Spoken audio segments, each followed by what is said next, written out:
झारखंड के पूर्व मुख्यमंत्री बाबूलाल मरांडी ने अपने सोशल मीडिया पर एक ऐसी पोस्ट लिख दी जिसके बाद सूबे में सियासी घमासान शुरू हो गया।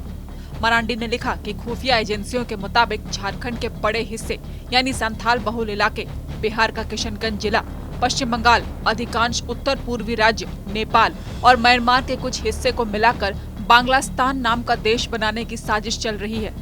मरांडी का ये भी कहना है कि झारखंड में अचानक बांग्लादेशी मुसलमानों की आबादी बढ़ने लगी है। इसे लेकर उन्होंने कांग्रेस और झारखंड मुक्ति मोर्चा जैसी पार्टियों पर सवाल खड़े कर दिए। इस पोस्ट पर प्रतिक्रिया देते हुए झारखंड कांग्रेस के प्रदेश महासचिव राकेश सिन्हा ने कहा कि भारतीय जनता पार्टी की नीति शुरू से विभाजनकारी रही है। राज्य बांटो, देश बांटो और अपनी राजनीति करो, यही भारतीय जनता पार्टी की फितरत रही है। देखिए, भारतीय जनता पार्टी की नीति हमेशा से विभाजनकारी रही है। राज्य बांटो, समाज बांटो, समाज के सौहार्दपूर्ण वातावरण को बांट दो और अपनी राजनीति करो, यही फितरत रही है भारतीय जनता पार्टी की। हमें लगता है कि बाबूलाल जी को याद होना चाहिए कि अगर घुसपैठ बढ़ रहे हैं राज्य में तो स्वाभाविक तौर पे इसके लिए बाबूलाल जी को ट्वीट नहीं करनी चाहिए, बल्कि सीधा सीधी देश के गृह मंत्री अमित शाह जी से त्यागपत्र मांगना चाहिए, क्योंकि अंतर्राष्ट्रीय बॉर्डर उन्हीं के अधीन होता है।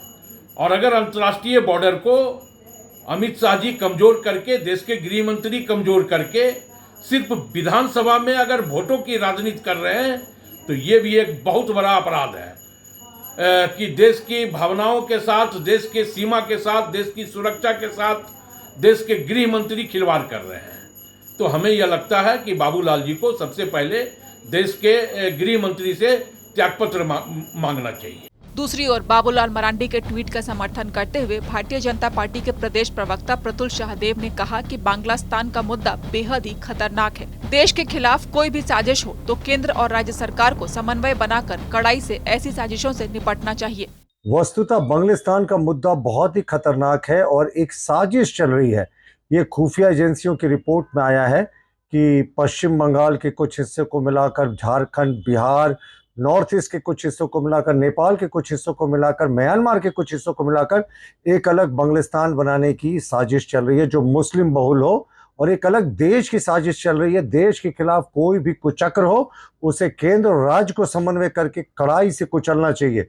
लेकिन जो पश्चिम बंगाल में हालात हैं और जो झारखंड में हालात हैं, वहाँ तमाम मुस्लिम घुसपैठियों को जमाई का दर्जा प्राप्त है। हाईकोर्ट की फटकार के बाद भी इन घुसपैठियों को निकालने का कार्य नहीं हो रहा। पूरे क्षेत्र की डेमोग्राफी, बिहार, बंगाल, पश्चिम बंगाल, नेपाल की डेमोग्राफी बदल रही है सीमावर्ती जिलों की। तो मांग करते हेमंत सोरेन से खास करके और ममता बनर्जी से, जो इन घुसपैठियों के प्रति बहुत ही सहनशील रहती है। ममता बनर्जी ने तो इनको आमंत्रित भी किया था शरणार्थी के रूप में कि अब आप राजधर्म निभाइए दोनों मुख्यमंत्री और इन घुसपैठियों के खिलाफ कड़ी कार्रवाई कीजिए, क्योंकि अब तो खुफिया एजेंसी भी अलर्ट कर रही है कि एक अलग देश की, एक देशद्रोह की मांग जन्म ले रही है। इसे कुचलना बहुत ही आवश्यक है। बयानबाजी के इस दौर में झारखंड प्रदेश राजद यूथ के प्रदेश अध्यक्ष रंजन यादव भी पीछे नहीं रहे और उन्होंने कहा कि एक तरफ बांग्लादेश की प्रधानमंत्री शेख हसीना को भारत में शरण दिया जा रहा है और सबसे जरूरी सवाल ये है कि बॉर्डर की सुरक्षा की जिम्मेदारी केंद्र सरकार की है। सुरक्षा में आखिर कहां चूक हो रही है?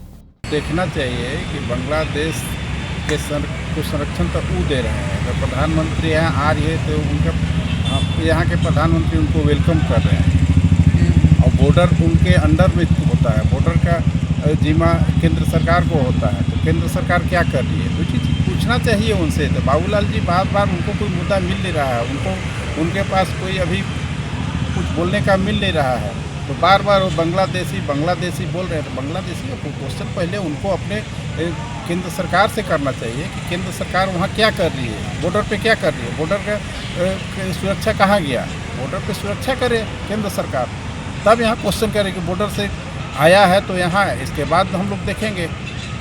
बॉर्डर पे वो भेज रहे हैं और कह रहे हैं कि आप बना रहे हैं, पता ये कर रहे हैं, बांग्लादेश को बनाया जा रहा है सारे छत्तीसगढ़ और झारखंड के बॉर्डर। यही सब बाबूलाल जी के पास कोई कुछ है नहीं, कुछ बोलने का मुद्दा नहीं है, नहीं बोलने का कुछ मुद्दा है तो सब अनाप कुछ न कुछ बोलते रहते हैं।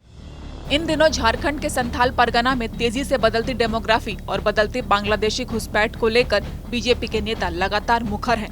चाहे झारखंड विधानसभा में बांग्लादेशी घुसपैठ और डेमोग्राफी चेंज को प्रमुखता से उठाने की बात हो या लोकसभा में बीजेपी सांसद की तरफ से लगातार इस मुद्दे को लेकर हेमंत सोरेन सरकार को घेरना हो, ये गंभीर मुद्दा लगातार चर्चा का विषय बना हुआ है। झारखंड से अशोक कुमार की रिपोर्ट।